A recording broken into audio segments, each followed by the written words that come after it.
L'Ophrys abeille est une orchidée de 20 à 30 cm de hauteur. Elle fait partie de la liste rouge des orchidacées de France métropolitaine et est protégée dans la région du Limousin, Franche-Comté et Nord-Pas-de-Calais.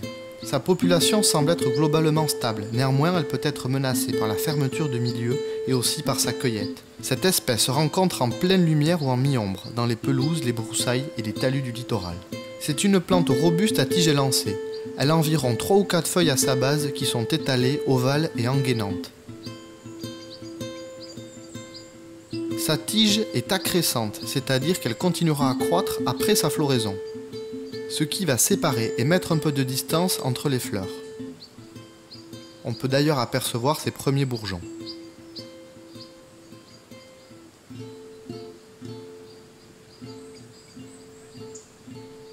Nous sommes à la fin du mois de mai, et les sépales latérales de l'Ophrys abeille commencent à s'ouvrir.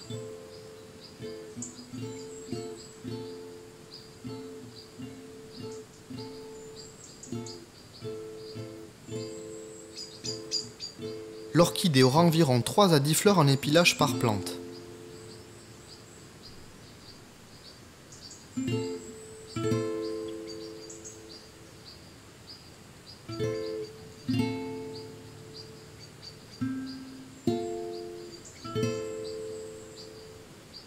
Quelques jours sont passés et les sépales sont grand ouvertes et laissent place à une fleur superbe qui semble être plus animale que végétale.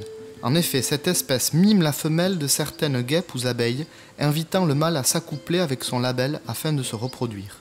Elle reste cependant autogame et se reproduit par autofécondation. L'orchidée est une plante complexe, très élaborée. On peut voir en son sommet le gynostème, c'est l'organe de la fleur des orchidacées où est accroché les fragiles condicules qui maintiennent les pollénies. Ses lobes latéraux sont poilus et son labelle est une véritable piste d'atterrissage pour les insectes. Elle est balisée tantôt avec des stries ou des ponctuations colorées.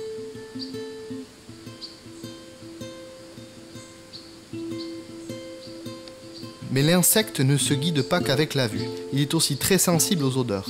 La fleur possède des glandes qui sécrètent des odeurs attractives.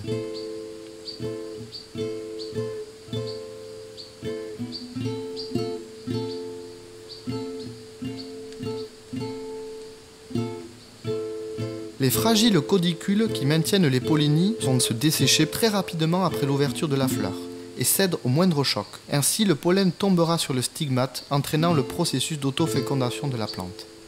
Cette particularité provoque des variations locales nombreuses, dont on a parfois voulu faire des espèces nouvelles.